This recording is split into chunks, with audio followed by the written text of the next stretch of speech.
Heroes বা বীর পুরুষ এটা কি শুধুই শব্দ, নাকি বীর পুরুষ শব্দটির ভেতরে খুঁজে পাওয়া যায় কোনো নিগূঢ় মর্মার্থ? আর যদি বা পাই তবে কি তার তাৎপর্য? প্রশ্নটির এক নান্দনিক উত্তর মেলে যদি শব্দটিকে এভাবে পড়ি, হি রোজ, বা যে জেগে উঠেছে, তার অস্তিত্বকে জানান দিতে। দর্শক, বাকিটা শুনবো এই গল্পে। হি বা সে, যে ৮-১০টা সাধারণ মানুষেরই একজন, তার জেগে ওঠা, যাকে আমরা বলি অসাধারণ কর্ম, যে কর্ম তাকে করে তোলে একজন বীর পুরুষ। বীর পুরুষদের আমরা দেখি প্রবল আত্মবিশ্বাসী রূপে। তাদের অনিশ্চয়তার অনুভূতি, শঙ্কা, সংশয়, সিদ্ধান্তহীন দোদুল্যমান দ্বিধা, সকল কিছুই রয়ে যায় অনুচ্চারিত। এমন দুই পৌরাণিক বীরপুরুষ, গীতার অর্জুন ও হোমারের ইলিয়াড হতে একিলিসের করুণ গাথা উঠে আসলো মঞ্চে। নিম্মি রাফেলের রচনা এবং ইএনএস এটিটির অ্যামো গ্যানার সহযোগিতায় এই আখ্যানের নির্দেশনা দিয়েছেন বিনয় Kumar.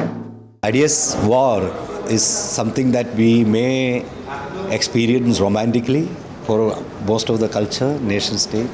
But right now we are at a juncture where war is not anymore about protecting freedom. It's about annihilation, and we are just staring at a war that may erupt tomorrow or day after, or within a 1 month's time. One is from Greece, one is from subcontinent. But both of them at the end of the war, particularly Arjuna's case, his brother Yudhishthira tell, what I achieved after war.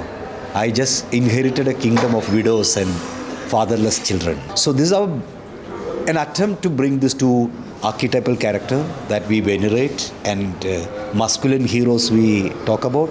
দুই ভিন্ন সংস্কৃতির দুইজন পৃথক ব্যক্তিত্ব এবং গৌরব আর ট্র্যাজেডির মধ্যবর্তী সূক্ষ্ম পর্দার যে পরিসর, তার প্রকাশ ঘটেছে এই নাটকে।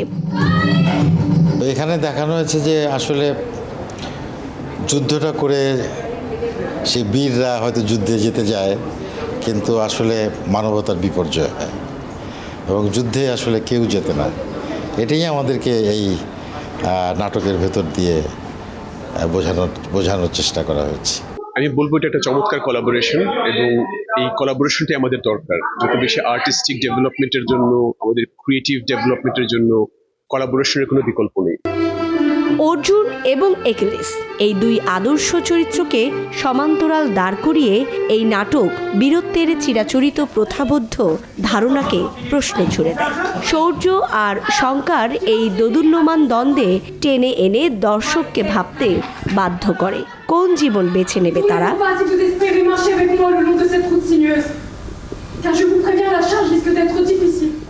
ইতিহাস কিংবা বর্তমান, বীর পুরুষদের ক্ষেত্রে ঠিক এই প্রশ্নটাই মাথায় আসে।